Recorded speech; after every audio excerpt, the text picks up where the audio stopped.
What is up, everybody, and welcome back to another episode of Tattoo Critiques. I'm Lawson, and I like to talk about your tattoos. This week is all about traditional tattoos, which is arguably one of the most important styles ever. Let's see what you sent in.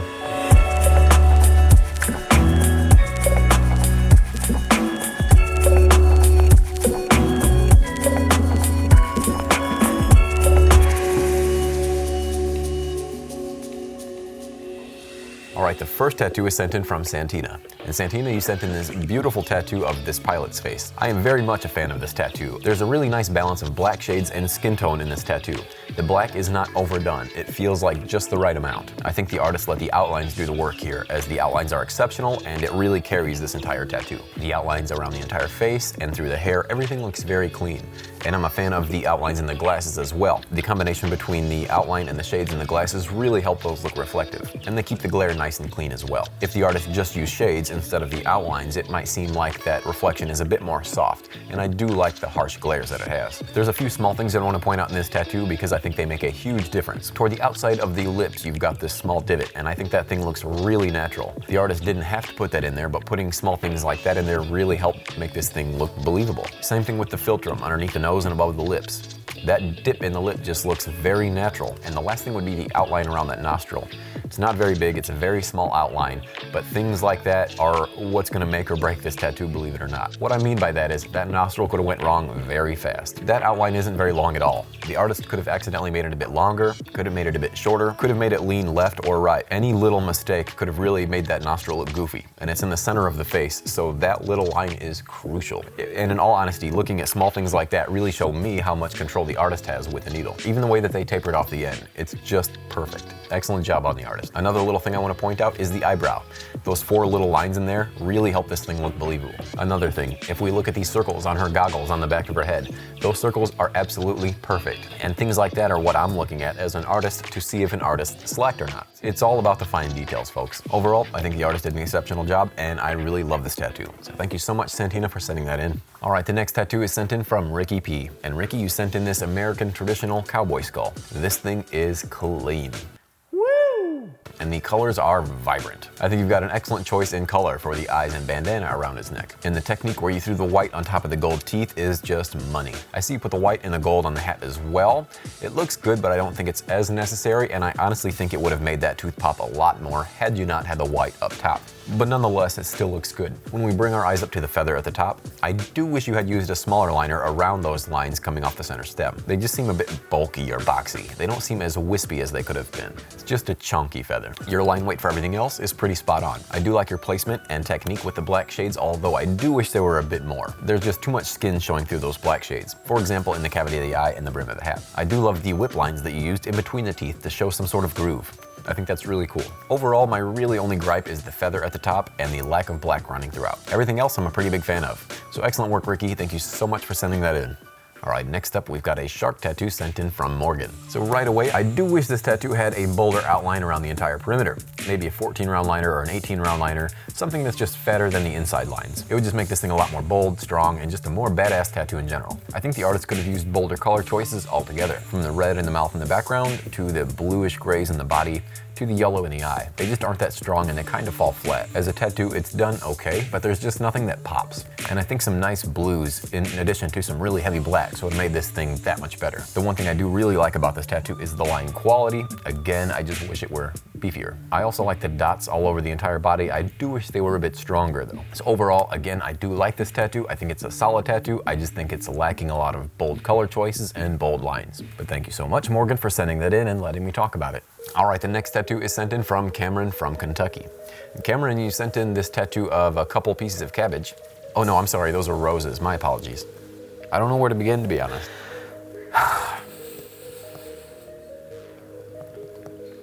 Cameron, you mentioned you wanted to become more of a neo-traditional artist. You sent me over some traditional style roses, so I can give you some guidance from there, but I think my main piece of advice would be to draw neo-traditional designs. You mentioned that a lot of people in your area are trying to get black and white tattoos, which you can do those neo-traditional tattoos in black and white, but maybe draw out a lot of designs first, draw some flash sets, and get those out to your customers. Because I'm interested in where you came up with this design, if it's an original or if you got this from somewhere else, because it's not one I would have used. My main gripe about these roses is these shades.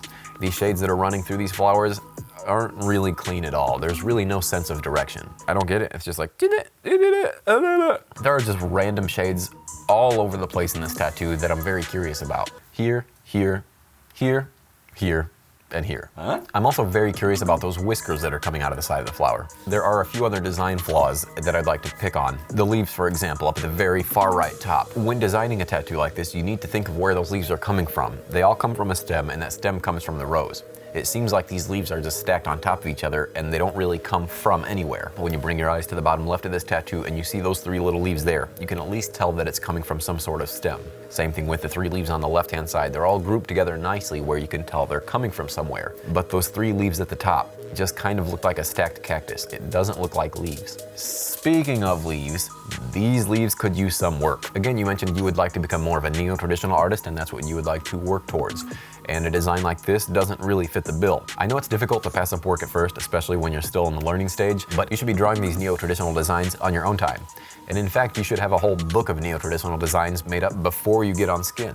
That way you're doing the tattoos that you want to do and not just catering to what the client wants. But as for these traditional roses, they could really use some work. To be completely honest, Cameron, there is a lot I can talk about and break down about these tattoos, but you need to go back to your foundation and your fundamentals. You need to focus on good, solid line work and some nice, solid black shades. Don't try to do anything too big or too crazy at the moment or bite off more than you can chew. I can tell by looking at the other tattoos that you sent in that you're focusing on the right size tattoos, but I honestly think you need to focus on the fundamentals of traditional tattooing. Actually, a couple weeks ago we did an apprentice episode where I talked about the rule of thirds in traditional tattooing. And to reiterate, the rule of thirds is generally a third black, a third color, a third skin tone. And in a tattoo like this where there is no color, you can make that up by using 2/3 black, 1/3 skin tone, or 1/3 black and 2/3 skin tone. It's going to give you a different look depending on which route you choose. One's going to be a lot darker, one will be a lot lighter and airier. I think either way would have done you justice, and there are always exceptions to the rule. But if you want to become a neo-traditional tattooer, as you said in your email, you've got to know the rules before you break them. But thank you so much, Cameron, for sending that in and letting me talk about it. All right, the next tattoo we have sent in is a no-face tattoo from Ariana. Of course, I had to look up and find out this was no face from an anime because we all know how much my knowledge is on anime. Obviously, there are a few things in this tattoo that aren't necessarily traditional, but we're gonna work past those. Ariana, I love the solid black that you have in this tattoo. However, I wish it were faded a little bit as it comes closer to the other elements in the tattoo at the bottom. Just a little bit of skin tone can take you a long way. It would also help the outlines around the flowers and the leaves appear a lot more clean as well. As far as your outlines go, they're pretty clean for the most part. There are a couple hiccups here and there, but again, for the most part, you've got some solid outlines. As far as the color goes, you keep them in the line, so you've got the hardest part out of the way. I do like the bright vivid greens complementing these swampy greens. It's nice to see a change of pace instead of just the same green run throughout. I also like how you changed the color up in the flowers. I do wish the color change was a bit more dramatic, but it's nice to see that variation. The one thing I'm not a huge fan of is the use of white in this tattoo. It doesn't really need to be there as it's not bringing anything to the table. The face details aren't exactly symmetrical, and the purple itself is just a little patchy. But I know you know how to sink color in because when we look at those flowers are 100% filled in beautifully. But if we're talking about traditional tattoos, then you may have wanted to leave some skin tone in those flowers just near the end of the petals. Overall, I think you've got your line work and your saturation down. But based on this tattoo, I think your next logical step would be to focus on your design's dynamic range, whether that's adding black, skin tone, or just bolder color choices in general. And thank you so much, Ariana, for sending that in. All right, that's gonna wrap it up for this week's critiques, and this is the moment you've all been waiting for. There's an artist out there ready to take it all home. The bad news is there were some whammies sent in, so let's not try to land on those. Are you ready to press your luck? Yeah, big money, no whammies, yeah! Stop! Oh. All right, let's try that again. Big money, no whammies, come on, yeah! Stop! Santina, yeah! All right, Santina, I chose your tattoo as this week's winner because this thing is beautiful, and I could not find a single thing I would change about it. The line weight, the hair, the eyebrows, the eyes, the hat. This thing has everything a good traditional tattoo needs. The little details like the mouth divot and the philtrum really take this thing over the top. So congratulations once again, Santina, and thank you so much for sending that in.